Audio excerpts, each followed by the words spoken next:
Well, that's not frustrating. That is not frustrating whatsoever at all. The Phillies get no hit by the New York Mets, a combined no hitter by the New York Mets, as they fall today by a score of 3-0 in this first game of the 3-game set between the Phillies and the Mets. And honestly, yesterday, after it felt like everything in Philadelphia sports just went right for once, Phillies get to sweep the Rockies yesterday. The Sixers, they eliminate the Toronto Raptors, move on to the second round. The Eagles do good in the first day of the draft. And today just completely feels like the complete opposite. God. Like, seriously, everything yesterday went everything went right yesterday. Today just felt like everything didn't. I guess it comes back to those things where everything evens out in the end. But like, come on, like it had to be a combined. Like I would have taken losing to the Mets in a hard fought battle, but this was just a combined no hitter.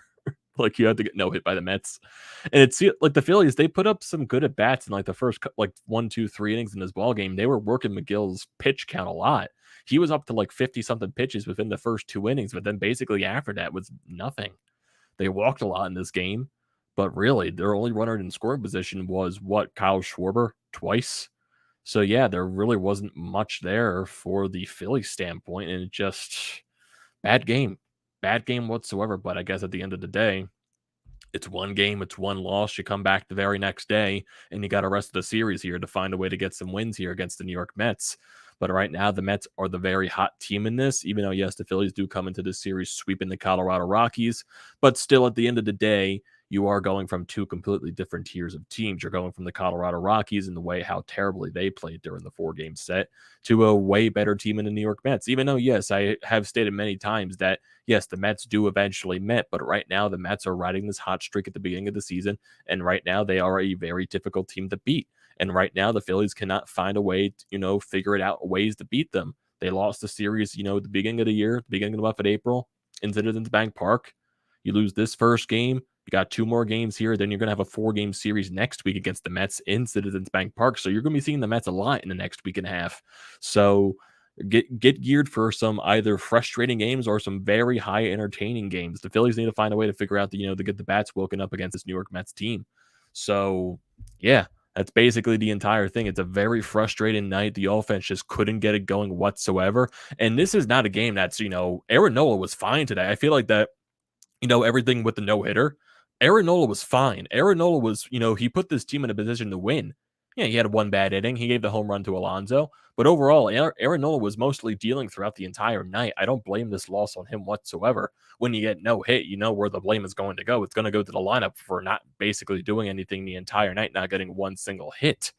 So, yeah, that's basically where the blame falls. I thought Aaron Nola was great tonight. And I thought for him, that's another positive step in the other direction. That's 2 good starts for him in a row right here. So, yeah, hopefully he can build on that. But right now, the Phillies really need to figure out how to hit the Mets pitching staff. They just do. And yeah, in the 9th inning, 8th inning, Lugo comes out there to finish up the job. 9th inning, Diaz comes out there. He was just absolutely filthy in the 9th inning. The Phillies were not hitting anything right there, even though it kind of did feel like some of the Phillies hitters in the 9th inning were just in give up mode. Let's just kick this back and come back tomorrow and try and get a win there. But still, Diaz was just absolutely filthy in the 9th inning. No one was touching his stuff out there. But yeah, overall, very frustrating game. And before we get into all of this stuff, what is going on, everyone? Welcome back to TTP Sports. And the most important thing you can do is hit that subscribe button. I will greatly appreciate that. So if you're looking for all the latest Philadelphia sports news, recaps, and events, this is the place to be at, depending on the outcome, great or miserable, depending on that outcome. And if you are a current viewer of the channel, I'm grateful for you being here that long and looking to continue that down the road. And if you're looking for tickets to upcoming sporting events, concerts, whatever you can think of, use the code TTP Sports down below for $20 off your first purchase at SeatGeek. So that could be tickets to an upcoming Phillies game. Maybe get yourself some tickets at Citi Field this weekend, or get yourself some tickets to the home games next week. Can't pass that up. Get yourself some round 2 tickets for the Philadelphia 76ers. We'll definitely get another video on them to talk about the recent news as well in the upcoming days. But still, get yourself some Sixers tickets. It's a deal you cannot pass up on. $20 in your pocket. Use that for parking. Use that for concessions. Anything you can think of. Great deal. Use the code TTP Sports for $20 off your first purchase at SeatGeek today. So the Phillies get combined no hit by the New York Mets by a score of 3-0. And overall, I thought the first couple of innings by the Phillies bats, they put up some good at bats. They were able to work the count. They got McGill's pitch count to like 50 something, but basically the rest of the game, it just nothing happened there. Really, just basically nothing happened the entire rest of the game. The bats were just some of the at bats, they were very questionable. Like, you had a couple of guys on when Gene Segura was coming up in the eighth inning. Same thing with Rhys Hoskins. Both of those guys pop up to end the inning, which is not the type of at bats that you definitely want in that situation. But overall, Aaron Nola, I thought he was dealing basically majority of the game. I'm not really blaming him for this loss. He was good basically throughout the entire contest. If I look at his stat line through the night, 6 innings pitched, 7 hits allowed, 3 earned runs, 9 strikeouts on 94 pitches, and a home run allowed to Pete Alonso. And basically the only runs that were scored in this ball game were in the bottom of the 5th inning and also in the bottom of the 6th inning. So let's go to those innings. You get Escobar leading off with a single, then Canna doubles to left, so you got a second and third situation for Jeff McNeil. He singles. Aaron Nola tries to battle through the at-bat, leaves one hanging. McNeil lines it to center field, scores 2 runs, and it becomes a 2-0 Mets lead. Nola does get out of that inning without any more damage done. So let's go to the bottom of the 6th inning. Marte reached on with an infield single, but then he got caught stealing by JT Realmuto, so you get 1 out there. Francisco Lindor then strikes out, so you get 2 outs in that situation. Good defensive play by JT, but then Pete Alonso, first pitch of the at-bat, Aaron Nola throws a fastball to him, got too much of the plate, and Pete Alonso crushed it into the stands, made it a 3-0 ball game, and that's basically all she wrote from there. Nothing really happened the entire game. If I go for the Phillies, basically their hitting line through the entire game. First inning, 1, 2, 3. Second inning, Schwarber walks. Alec Boehm got a hard hit to center field. So basically nothing happened there. Hard hit the center field. It was caught by Nimmo. Go to the top of the 3rd inning. 1, 2, 3. Top of the 4th inning. 1, 2, 3. Top of the 5th inning. Schwarber walked once again, and he also stole second base. Didi Gregorius also worked a walk as well.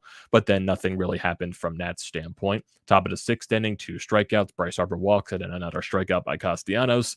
Top of the 7th inning, strikeout. Schwarber walked, and Boehm grounded it into a double play. Top of the 8th inning, the bullpen basically is out for majority of this time for the Mets at this point.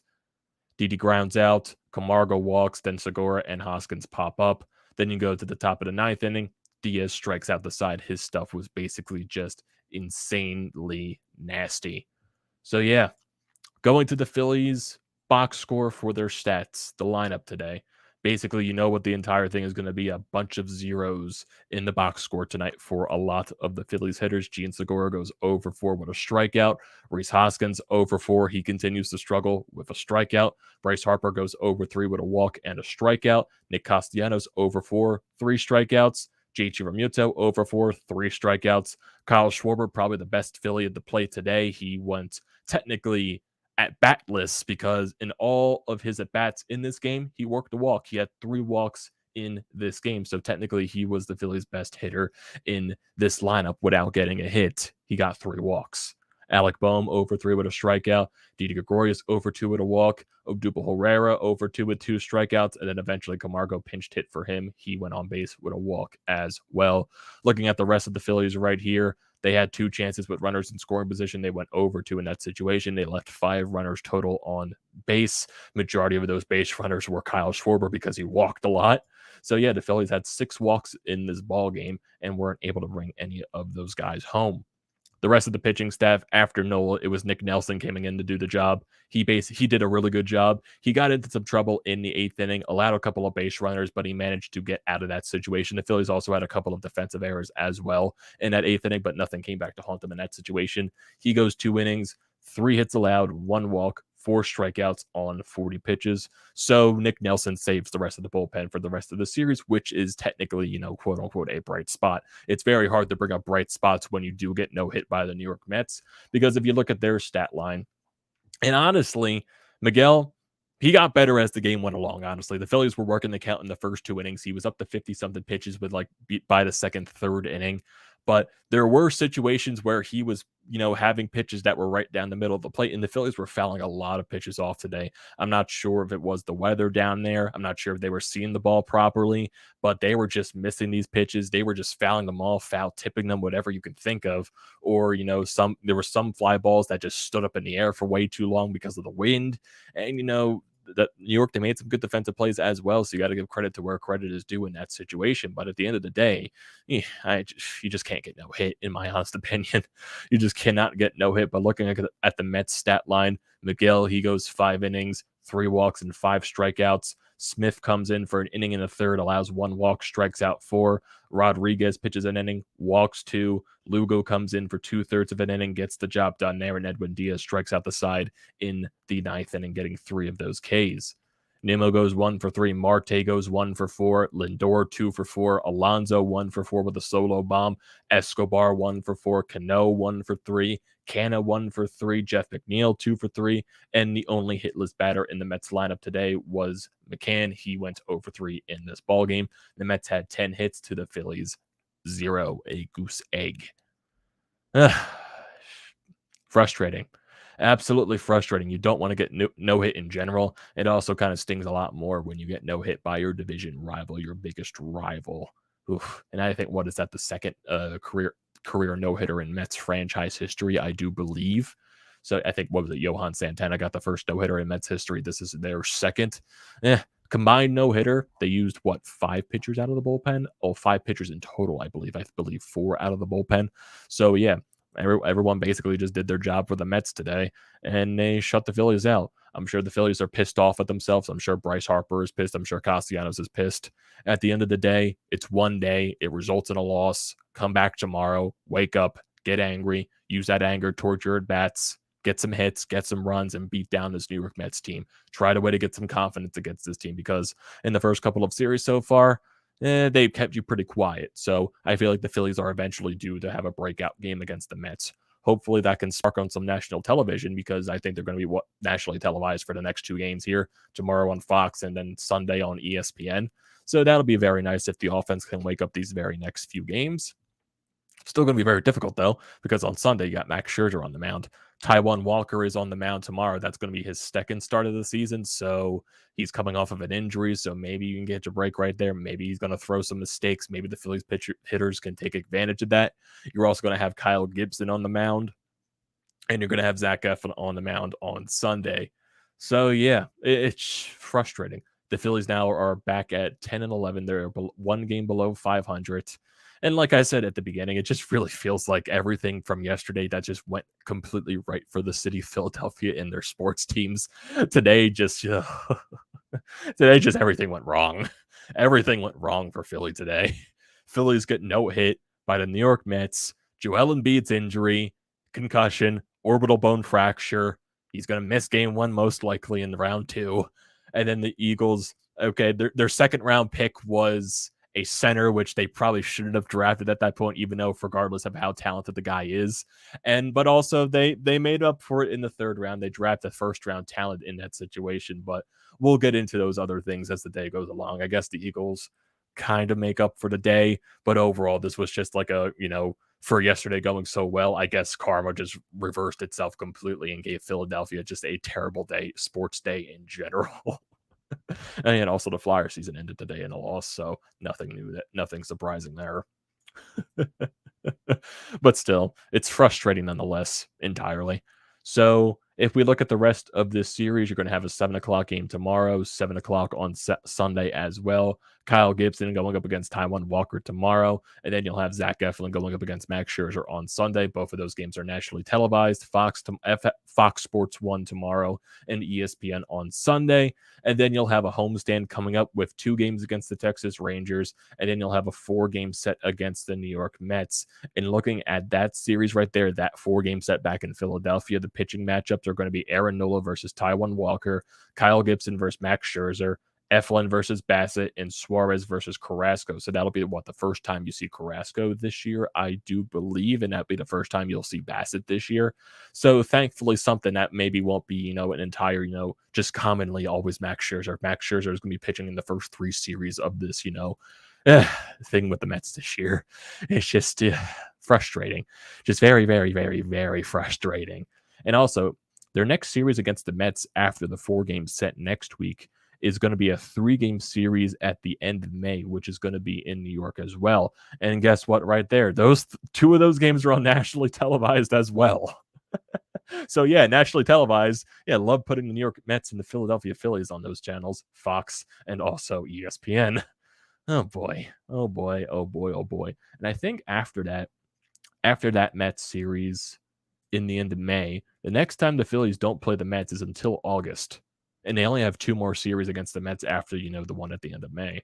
So they're going to be seeing the Mets a lot. They really are. And it's going to be really frustrating. I definitely guarantee that. But right now, the Phillies got to find a way to wake up against this New York Mets squad and find a way to bring some life into this rivalry right here. Because right now, the series has been all Mets so far. Mets are 3-1 against the Phillies so far to start the year. So yeah, the Mets have been, they've been really hot to start the year. And right now, the Phillies are still trying to figure themselves out. They got on a 4-game win streak, in the series against the Rockies, but now they're up against a completely different type of tier team in the New York Mets right now. So you got to figure out how to bounce back tomorrow. Basically, even though for as frustrating today as today was, it's one game, and you get to come back tomorrow, a brand new day, brand new mindset, find a way to get a win, find a way to get the offense cooking in against the New York Mets. That's the way you got to find a way to do it. We got some chats in the live feed here. We got Cosmo Con here saying, not going to lie, it's going to take an active God himself to get me excited for this team again. Season isn't over, but I haven't felt this disappointed since Game 5 of the 2011 NLDS. Absolutely pathetic. I don't blame you for being frustrated. Everyone has a right to be frustrated so far, but still, you don't have a right to be, I wouldn't say a right. You shouldn't be worried right now. I understand the Phillies right now, the past few seasons, haven't given anyone, any reason to have any type of hope in that team. But right now, I always try to go back to, the past couple of years. Even though I'm not saying this Phillies team is going to win a World Series, I have not stressed that whatsoever. I do believe at the end of the day, this Phillies team at best is a second or a third wild card type of team. But at the end of the day, teams eventually get better as the season goes along. We look at last year with the Atlanta Braves, and the Atlanta Braves this year are even off to that hot of a start too. They're under 500 right now. But still, the Braves last year, Acuna went down. They were off to the insanely slow start last season. Look at what they did. They eventually won the division and won the World Series. Still, not saying the Phillies are going to win the World Series. Washington Nationals in 2019. That team started completely below 500, had one of the worst records in May, and look how they turned their season around. Look at the Philadelphia Phillies, even going back to, 2007, the year when they finally end that playoff drought. They were a below 500 team at the end of April. I believe they were an 11-15 team at the end of April that year. Look at what they did that year, and they eventually went on to win the NL East. Yeah, they got swept in the playoffs that year, but still, they found a way to get over the hump. They had a successful season, and they eventually went on to go to the playoffs. So right now, yes, it's a very frustrating. You don't want the season to start like this, but with the way the Phillies, the Phillies have gotten off the hot starts the past couple of seasons. And look where it turned into collapses in the second half. So who knows? Maybe the Phillies have a slow start to the year and they eventually get hot as the weather gets warmer, and maybe they find a way to get some confidence and gain some consistency. So yeah, I'm nowhere close to hitting the panic button. The panic button's like all the way 10 miles that way. My hand is nowhere close to that. So yeah, I'm nowhere close to hitting the panic button at all right now. I am not worried about this team, but still, everyone has a right to be frustrated. I do understand the frustration right here, but I'm still going to completely stress that it is only the first month of the year. Teams, the track records the past couple of years with certain teams, it eventually does get better when they get off to a slow start. So right now, try to keep some hope, try to keep some faith. At the end of the day, it's going to get better. I do guarantee that. But sometimes, yeah, you could be proven wrong, but still, I'm not going to be hitting the panic button right now. But everyone does have a right to be frustrated. Channel name says, big bummer tonight. Yeah, definitely a complete bummer tonight. Mets are a really talented team and are hot right now. You hate them right now, but you respect them. That is it's just like right now. Yeah, the Mets, they're just a very hot team right now. It's just a Philadelphia fan. I just hate seeing that New York Met logo. I just do. Even though they look really good in the black jerseys, they do. The Mets look better when they have the black jerseys on. That's just my honest opinion in that entirely right there. But still, I just it makes my blood boil seeing the Mets have success. But still, at the end of the day, right now they are the hot team. So I guess I really have no say in trying to make fun of them right now. So right now, it's a new day. Well, tomorrow's a new day. Try to go and get a win tomorrow. We got a Mets fan right here in the live feed. PGG Simulator says, as a Mets fan, I am extremely happy that my team no-hit the rivals on your birthday. Oh, happy birthday to you, man. Definitely a happy birthday to you. I hate that they got no-hit on your birthday, but still, that's probably a wonderful birthday present for you. Happy birthday, my guy. Thank you for viewing the video. Definitely also recommend you hitting that subscribe button. Also dropping a like on that like button as well. Also check out the social media feeds as well. Amadeo Gracia 98 on Twitter. Drop those feeds down there. Definitely. Also use the code TTPSPORTS, $20 off your first purchase at SeatGeek. Maybe. Get yourself a nice birthday present there. Get yourself some Mets tickets. Trying to throw anything to you right there. But still, yeah. Every Phillies fan right here has a right to be frustrated right now. But still, not hitting that panic button whatsoever. I do think at the end of the day, the season is going to get better, but it doesn't make it any less frustrating right now. Still, I do believe it's going to eventually get better. This team's eventually going to click. As we've seen over the past week and a half, the starting pitching is starting to get a little better. Right now, the bats need to find that consistency still. They do. And even though I have seen that, I think I saw a stat earlier. I think it was... No, this was earlier. I'm trying to find that one stat. Oh, here we go. So before coming into this game tonight for the Phillies, so this is when they won 4 straight. Phillies have scored a nationally best 96 runs, which is second in MLB, only behind the Los Angeles Angels, who have 99, and they're averaging 4.8 runs per game, which ranks 4th in MLB, behind only the Dodgers, who have 5, the Angels, who have 4.95, and the Chicago Cubs, who have 4.84. That's very surprising to see on that list, but still. It's not like the Phillies aren't scoring runs. It kind of does feel like, yeah, there's some discrepancy. The Phillies do have these high scoring games, and when they don't, have their bad games, they're scoring like 0 to 1 to 2 to 3 runs a game. So yeah, it kind of does even out. But if we can find some consistency with this offense, which I do eventually agree it's going to happen, Kyle Schwarber's eventually going to wake up. He is a notoriously slow starter. He didn't start, mashing the ball until I think the start of May last year with the Washington Nationals. So I believe he's going to get going. Nick Castellanos has been one of your more, consistent hitters. Bryce Harper has been starting to get hot over the past week and a half, so his bat's waking up a little bit. The one guy that really needs to wake it up, right, Alec Boehm has been mashing the ball. Didi Gregorius has been one of your better hitters as well. The one guy that I'm really looking in this lineup to try to find a way to get it going is Rhys Hoskins. I don't think he's working in the 2-hole right now. I just think he's thinking way too much in that batter's box when in the 2-hole. I think when he was lower in the lineup, he looked more confident in himself, and he probably didn't look like he had as much pressure on himself. I think when he gets put up in the lineup, he puts way too much pressure on himself in that batter's box, and he tends to not swing at things that are very hittable, which he should send 500 feet into the air. So, yeah, there are definitely things right now. There are definitely worries with this team. There's no, without a doubt, there definitely are. I'm not saying there's no worries about this Phillies team, but I do think eventually they are going to find a way to even it out and get consistent as the season goes along. That's what I'm trying to stress here. But still, it doesn't make tonight any less frustrating, but still, tomorrow's a new day. Find a way to get a win. Find a way to get a win in this series, and find a way to build some confidence going up against this very tough New York Mets team right here, because they're very hot to start the season. Find a way to build that confidence against them. So that's going to do it for this video, everyone. What are your thoughts on this game? What are your thoughts on everything right here? Do not forget to leave your comments in the comment section down below. I like to see those as always. Don't forget to drop a like on this video as well. Do not forget to check out the Painted Lines, which I'm a part of. The links are down in the description below. Also, don't forget to check out the links to BrodesMedia, the Flyer.pod merch website, and also Flyers Nitty Gritty. All that good stuff is down in the description below. Do not forget to check those out. And like I said at the beginning of the video, the most important thing you can do is hit that sub button, and also use the code TTPSPORTS for $20 off your first purchase at SeatGeek. And I will see you next time.